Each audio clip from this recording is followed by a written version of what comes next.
ودخل معه السجن فتيان قال أحدهما إني أراني أعصر خمرا وقال الآخر إني أراني أحمل فوق رأسي خبزا تأكل الطير منه نبئنا بتأويله إنا نراك من المحسنين قال لا يأتيكما طعام ترزقانه إلا نبأتكما بتأويله قبل أن يأتيكما ذلكما مما علمني ربي إني تركت ملة قوم لا يؤمنون بالله وهم بالآخرة هم كافرون واتبعت ملة آبائي إبراهيم وإسحاق ويعقوب ما كان لنا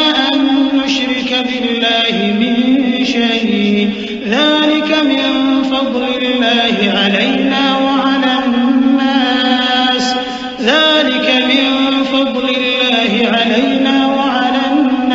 ولكن أكثر الناس لا يشكرون. اور ان کے ساتھ دو اور جوان بھی داخل زندہ ہوئے. ایک نے ان میں سے کہا کہ میں نے خواب دیکھا ہے، دیکھتا کیا ہوں کہ شراب کے لیے انگور نچوڑ رہا ہوں.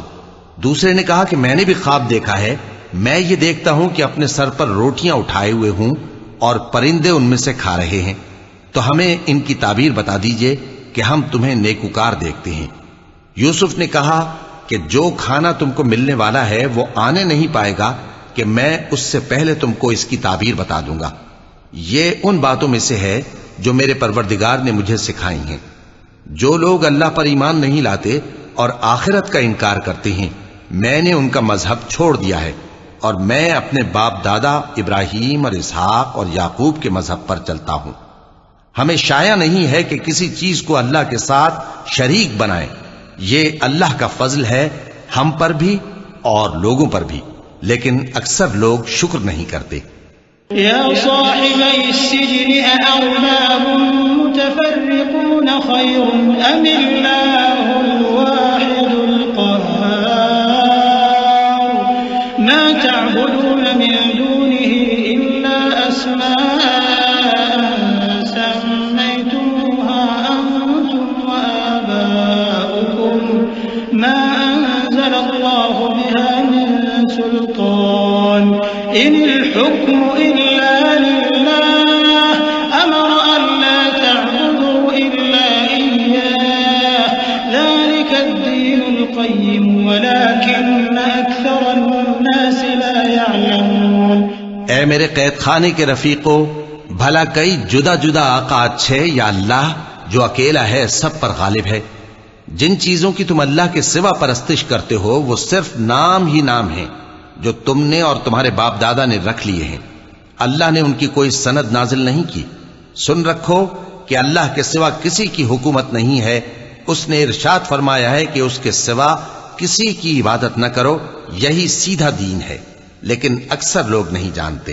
یا صاحبی السجن اما احدكما فيسقي ربه خمرا واما الاخر فيصلب فتأكل الطير من رأسه قضي الامر الذي فيه تستفتيان وقال للذي ظن انه ناج منهما اذكرني عند ربك فأنساه الشيطان ذكر ربه فلبث في السجن بضع سنين. اے میرے قید خانے کے رفیقو، تم میں سے ایک جو پہلا خواب بیان کرنے والا ہے وہ تو اپنے آقا کو شراب پلایا کرے گا، اور جو دوسرا ہے وہ سولی دیا جائے گا اور پرندے اس کا سر نوچ کھائیں گے. جو بات تم مجھ سے پوچھتے تھے وہ فیصل ہو چکی ہے.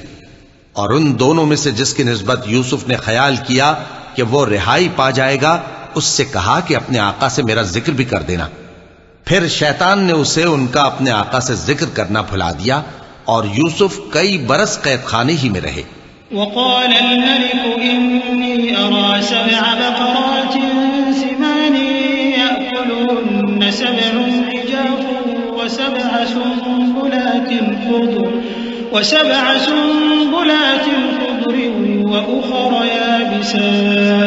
يا أيها الملأ أفتوني في رؤياي إن كنتم للرؤيا تعبرون قالوا أضغاث أحلام وما نحن بتأويل الأحلام بعالمين وقال الذي نجا منهما وادكر بعد أمة أنا أنبئكم بتأويله فأرسلون يوسف أيها الصديق أفتنا في 7 بقرات سمان يأكلهن 7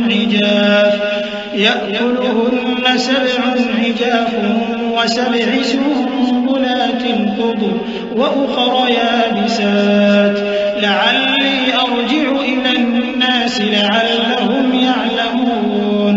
اور بادشاہ نے کہا کہ میں نے خواب دیکھا ہے، دیکھتا کیا ہوں کہ 7 موٹی گائیں ہیں جن کو 7 دبلی گائیں کھا رہی ہیں، اور 7 خوشے سبز ہیں اور 7 خشک. اے درباریو، اگر تم خوابوں کی تعبیر دے سکتے ہو تو مجھے میرے خواب کی تعبیر بتاؤ. انہوں نے کہا یہ خواب تو پریشان خیالی سے ہیں اور ہمیں ایسے خوابوں کی تعبیر نہیں آتی. اور وہ شخص جو دونوں قیدیوں میں سے رہائی پا گیا تھا اور جسے مدت کے بعد وہ بات یاد آ گئی، بول اٹھا کہ میں آپ کو اس کی تعبیر لا بتاتا ہوں، مجھے قید خانے جانے کی اجازت دیجیے. غرض وہ یوسف کے پاس آیا اور کہنے لگا، یوسف، اے بڑے سچے یوسف، ہمیں اس خواب کی تعبیر بتائیے کہ 7 موٹی گایوں کو 7 دبلی گائیں کھا رہی ہیں اور 7 خوشے سبز ہیں اور 7 سوکھے، تاکہ میں لوگوں کے پاس واپس جا کر تعبیر بتاؤں. عجب نہیں کہ وہ تمہاری قدر جانے. قال تزرعون 7 سنين دأبا فما حصدتم فذروه في سنبله إلا قليلا مما تأكلون ثم يأتي من بعد ذلك 7 شداد يأكلن ما قدمتم لهن إلا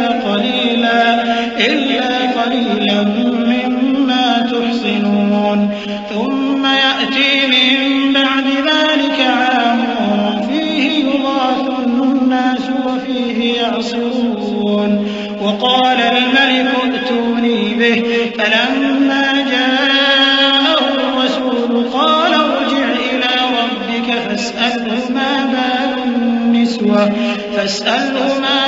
النسوة اللاتي قطعن أيديهن إن ربي بكيدهن عليم. انہوں نے کہا کہ تم لوگ 7 سال متواتر کھیتی کرتے رہو گے، تو جو غلہ کاٹو تو تھوڑے سے غلے کے سوا جو کھانے میں آئے باقی کو خوشوں میں ہی رہنے دینا. پھر اس کے بعد خشک سالی کے 7 سخت سال آئیں گے کہ جو غلہ تم نے جمع کر رکھا ہوگا وہ سب کو کھا جائیں گے، صرف وہی تھوڑا سا رہ جائے گا جو تم احتیاط سے رکھ چھوڑو گے. پھر اس کے بعد ایک ایسا سال آئے گا کہ خوب مے برسے گا اور لوگ اس میں رس نچوڑیں گے. اور یہ تعبیر سن کر بادشاہ نے حکم دیا کہ یوسف کو میرے پاس لے آؤ. سو جب قاصد ان کے پاس گیا تو انہوں نے کہا کہ اپنے آقا کے پاس واپس جاؤ اور اس سے پوچھو کہ ان عورتوں کا کیا حال ہے جنہوں نے اپنے ہاتھ کاٹ لیے تھے. بے شک میرا پروردگار ان کے فریب سے خوب واقف ہے. صدق اللہ العظیم.